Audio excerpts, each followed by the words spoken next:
Aslida qaranglar mana, qayrilib olish joyi. Keldim, qayrilib olmoqchiman. Mana ro'paramda fura turibdi, ko'rdinglar. Bu joyda to'xtab turish mumkin emas. Bu joyda to'xtash mumkin emas. Videoni oxirigacha ko'rsanglar, sababi bilan aytaman. Yana dalshi qayildim. Mana bitta ikkita Isuzu ham turibdi.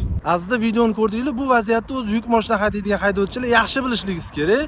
Shu joyda mana meni o'rnimda yuk mashina bo'lganda, qayrilayotgan bo'lganda, narigi mashinalar xalaqit qilardi. Mana bu qayrilib olish joyi. Mana qayrilib olish joyini mana shu burchak qirrasi bo'lsa, mana shunda o'lchaysizlarda 30 metr yaqqa. Narigi tomondan ham 30 metr naryoqga.